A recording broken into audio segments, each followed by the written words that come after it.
Hello there friends, I've been playing a lot of WarioWare Get It Together recently. And I think, like you, if you're playing that game, you're thinking, which of these characters is actually the best character? Because you have many characters to choose from, some of which are actively terrible, some of which are pretty good, but on average, who is the best character? Who is the most consistent character? And I think just as important, who's the worst character? Now there is going to be personal preference. Some people might prefer a character that's objectively bad. Some people might not like the characters that are too easy. But there is a way to scientifically, statistically prove which characters are best and which are worst.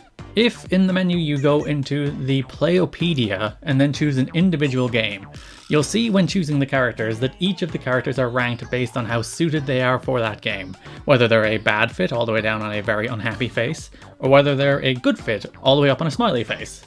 So what I did was take each of those ratings that they're given per game. So say for this game, Wario has a ranking of 2, Cricket has a ranking of 2, Dribble and Spitz is 3, 5V is 0, and so on and so forth.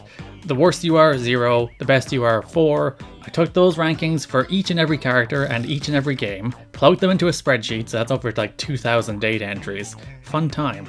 I then added up each rating all of those characters are given for each microgame to give you a character total, to work out which of the WarioWare Get It Together characters, on average, are best according to Nintendo. Of course, that's an important proviso. This list is according to Nintendo's official rankings of how these characters do at each individual game.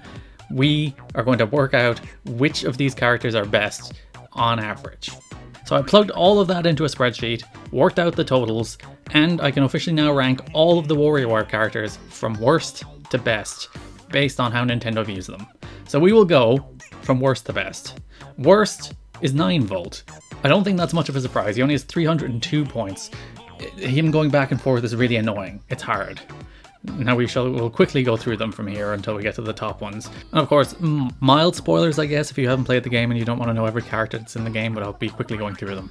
So 18th is 9V, 17th is Cat and Anna with 355 points, 16th is Lulu with 422, 15th is Jimmy T with 430, 14th is Pioro with 449, 13th is Cricket with 454, 12th place is Mona with 467 points, 11th place is Master Mantis with 475, 10th is Penny with 484, 9th is Dr. Krygor with 517, 8th is 5V and Wario, actually it's tied 7th I guess, with 448 points each. Then tied for 5th and 6th are Volt and Red with 556 points each. 4th is Mike with 584 points. Mike is actually my personal favorite just because of all his one-liners, all of his voice lines, tremendous. Mike's a great character. And he's 4th, that's pretty solid. 3rd, Dribble and Spitz with 591 points. 2nd is Ashley with 626 points, or the Stitch number of points. And number 1, Orbulon with 691 points overall. So Orbulon is far and away the best character in WarioWare Get It Together. If you want to do well at every game, pick Orbulon. He on average does much, much better than everybody around him. Now you might be thinking, but Garrett, while Orbulon is on average the best character, you have to take 3 characters into every level, or 4 or 5 depending on the level. Which character should I take? Obviously Orbulon is usually one, but is it always a consistent other 2 and 3 characters? Because we know Ashley finished 2nd, and Dribble and Spitz finished 3rd, so should you always take those characters in? I've taken that into account. I've also done the average points for each and every individual level. Not the game itself, because obviously they show you that on the screen in the Gamepedia, that's easy to understand. But the overall level, so intro game, stats, life, fantasy, high tech, which of those levels should you take which characters into? Once again, I've run the numbers. By the way, if you'd like to look at these numbers yourself, I'll drop a link to the spreadsheet in the description. There's a small chance there's some data entry errors, but probably not enough to make a meaningful difference. Because as I said, there's 2,000 data points in the spreadsheet, so there's bound to be some entry errors while I was doing it. But nonetheless, intro games, if you're wondering which characters you should take into intro games, you should take Orbulon, Ashley, and Dribble and Spitz. Orbulon with 40, Ashley with 37, Dribble and Spitz with 35 points overall. That's life, you should take Ashley, Orbulon, and Dr. Krygor.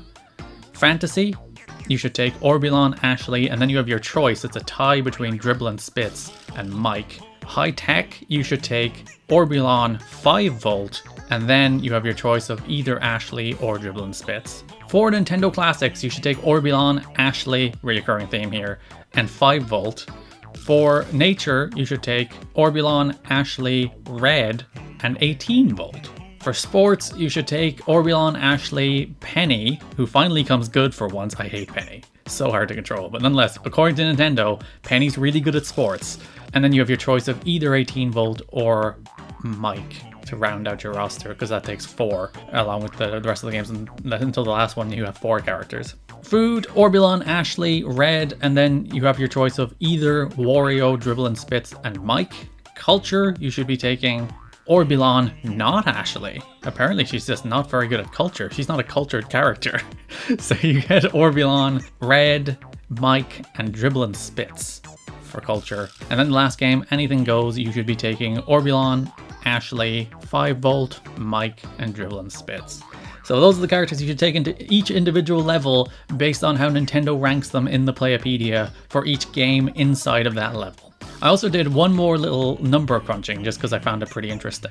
I took the average scores per game to work out which of the levels is hardest regardless of character, which is easiest regardless of character, and which is most like neutral regardless of character.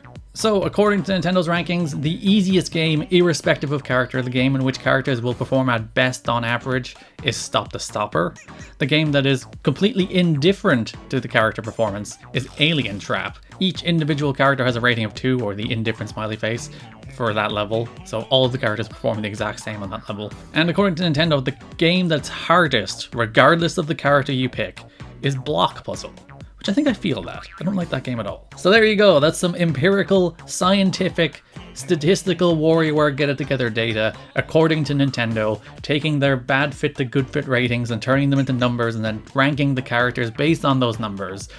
I can tell you that Orbulon is far and away the best character in the game, 9 Volt is the worst character in the game, and as I said, I broke down every character you should take into every level according to Nintendo. And honestly, I wasn't surprised that Orbulon was the best character in the game. Playing as him, it's like, oh yeah, this is like the easy mode character. Literally every game is easier as Orbulon. Thank you so much for watching. You can follow me on Twitter at GarrettKidney, or ETTKIDNEY. On your left, my retrospective review of Final Fantasy VII. On your right, my retrospective review of Super Mario Galaxy 2. Thanks for watching, and bye-bye.